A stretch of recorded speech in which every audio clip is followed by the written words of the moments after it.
Sir, in your opening there, you said that the Greyhound industry was in decline over the past few years.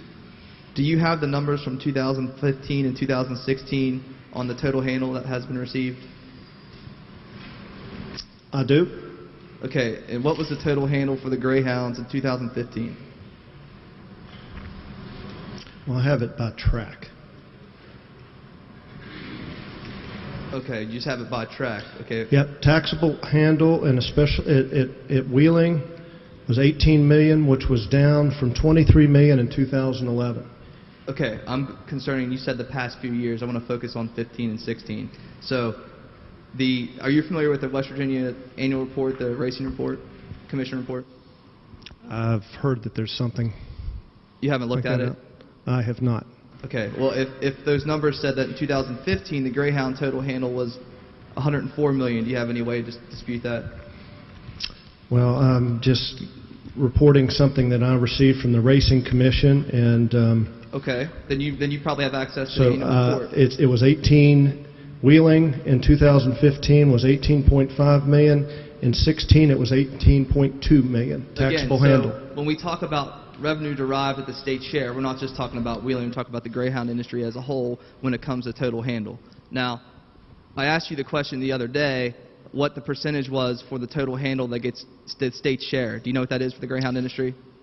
Yes. So and again, I'm using all of the facilities. So the state share, the state share is basically what funds the Racing Association. What's the percentage? It was 1.8 million in 15 and 1.7 million in 16.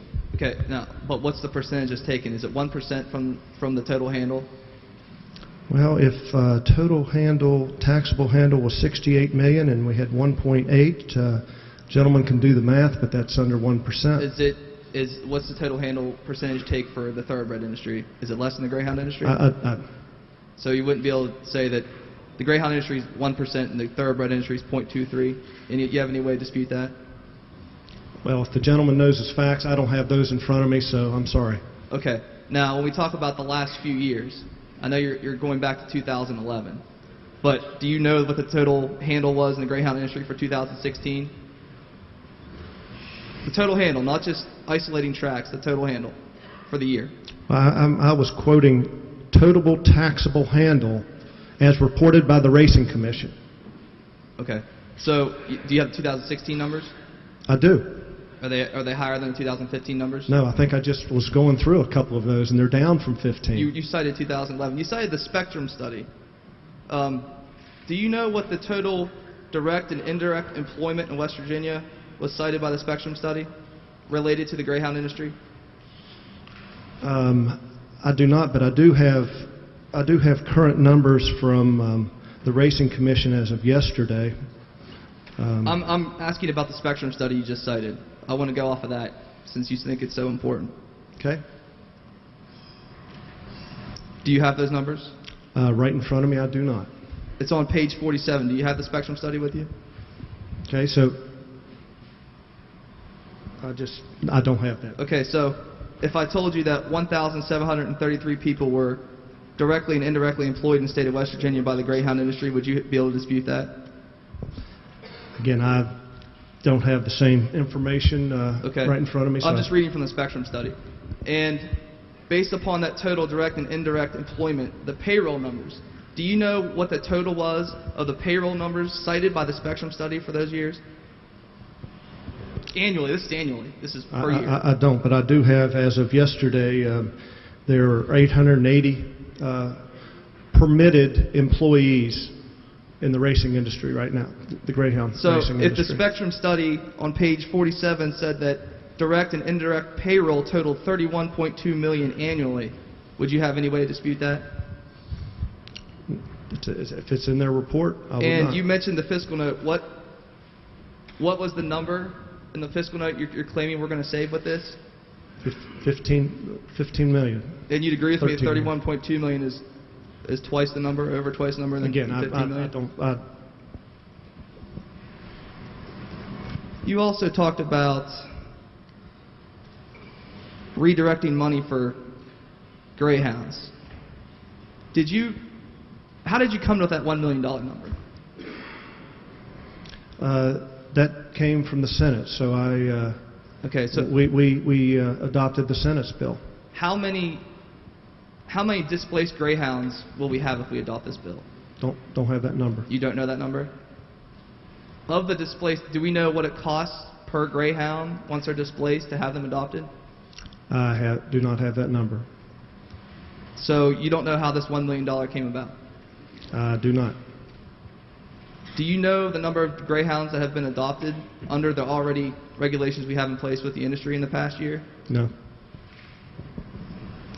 And I believe you said July 1st is essentially the date of pulling the plug out on this fund. Is that right? Is it July 1st? July 1st is what's in the bill, yes. Okay, so July 1st. How did you come about that number? That's just the way the bill was drafted, so I am not a sponsor. I believe you admitted earlier from the gentleman from the fourth questions that this would have an impact on local municipal money that they receive from the lottery fund, right? Can you repeat, please? Okay, so money is raised at the tracks. It gets collected, the state takes a share. This money gets distributed in every single person's district, one way or another. A percentage of it will now decrease when we're taking away the Greyhound industry. My question to you is, do you know what that, first off, do you know what that percentage will be? I've seen reports anywhere from 10 to 20%. Do you know? I do not, but again, what's distributed to all the counties comes from total activity at any of the gaming facilities. Total activity. Sure, and this is part of the total activity. The Greyhound industry contributes to the total activity, right. Correct? It does, Yes. right? Okay, so my question is, now that we know that money derived as part of this total activity includes the Greyhound industry, and we're having a cutoff date of July 1st, my concern is on the budgets of local municipalities and cities throughout the state, the county commission, the mayors that have to deal with the budget. I'm wondering why we did not phase this out. I'm concerned about budget issues. We currently have one here in Charleston. I'm concerned about the budget issues back in local districts. So you don't know why we're doing it on July 1st? No. Are you again, aware? This has gone through, I don't know how many committees. Two. It originated. Okay, but those questions didn't come up in either committee. Okay, so you're Or the at least chairman. the House Finance Committee. You're the chairman of the Finance Committee? That's correct. Did you have any contact with any county commissioners or mayors about their potential budget loss? I did not reach out, nor did I have any come to me. All right, thank you. I'll reserve my time to speak to the bill later, Mr. Speaker. You know, I'm trying to find the reason we're here, not just on this bill, but what crosses party lines. What's the one thing we are here for that we all agree on, that every single person campaigned on? It's jobs. Crosses party lines. Everybody's here for that reason. To increase them. If we were here today on a bill to increase 1,700 jobs in the state of West Virginia, we would probably have a ribbon cutting out front after we got out of here. Now we're here on a bill to decrease 1,700 jobs. And you don't even have to take my word for it. You don't have to say, there goes Fluharty again. He's just talking, and he's bringing up 1,700 jobs. Take the Spectrum Studies word for it.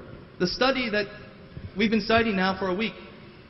Total direct and indirect employment in West Virginia by the Greyhound racing industry totaled 1,733 people, and total and indirect payroll totaled $31.2 million. It's just simple math. It's just simple math. So we haven't even talked about what secondary jobs are affected. Now, the gentlelady from the 3rd, who I'm proud to serve with, she mentioned all the kennels. Well, let's talk about what they do. Sarah's Kennels in Wheeling, they spend $5,000 a week on food and vitamins for the Greyhounds. Now, where do they purchase that? Tri-State Kennel Supply in Brooke County. Gentleman from the 2nd. They purchase vehicles. A typical kennel truck costs $60,000. Sarah's Kennels owns 10 of them. Where did they purchase them? Robinson Chevrolet in Wheeling. And then, driving those kennel trucks, who drives them? Employees. Up and down Route 2. How much do they pay a week in just fuel? They average around $300 per week in just fuel. How many small businesses will be impacted? How about Valley Cash Feed and Nitro? As the gentle lady pointed out, there are many kennels in Nitro. How much do they get a week? These are secondary jobs that we haven't heard about until today, haven't thought about. How about the vets? Now, we heard a lot of talk about this grade 2K stuff the other day. Believe me, Y2K is more believable than anything that comes out of grade 2K. Now, we've heard and dispelled, I believe, the subsidy issue. Now, it's clear it's not a subsidy. All this money that they earn comes down to Charleston. We put it in our big pot because we love having our government hands over everybody's money. We put it in a big pot at a tax rate of about 52%. Now, are we saying with this bill you're going to get a tax break from that 52%? No, we're not saying that. We're just going to keep it. So this little sliver that goes back, we're just going to keep that. So really what this is a tax increase.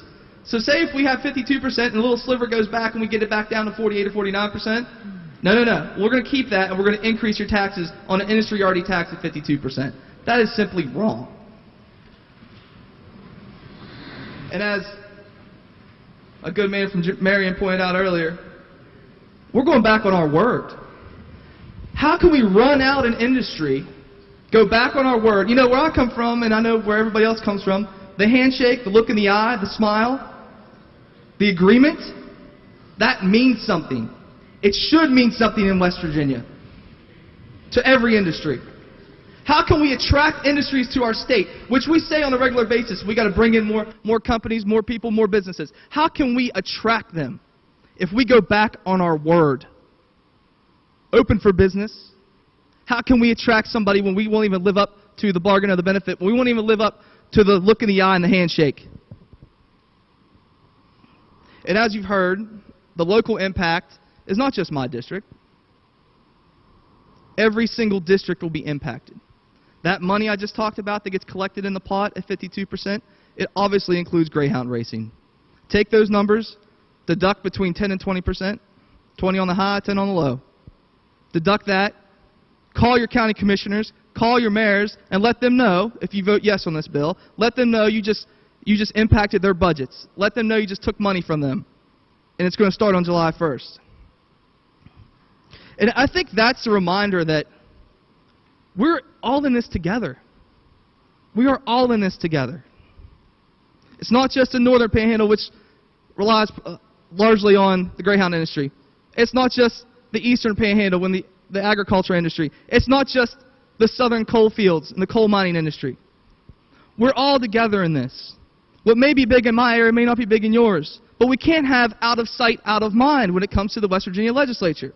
We must all pull the rope. We must all do this together. And I think what I really have a problem with so far with how we've played this bill out, and the gentleman from Marion touched on it, I feel like West Virginians have great instincts. We know when we're being fooled. And it's probably no coincidence, this is April Fool's Day. We are being fooled on this legislation. It hasn't sat well with me from the beginning. It shouldn't sit well with you today. The House bill originated in Finance Committee in the dark of night, 84 pages long. The Senate bill originated in Finance Committee in the dark of night.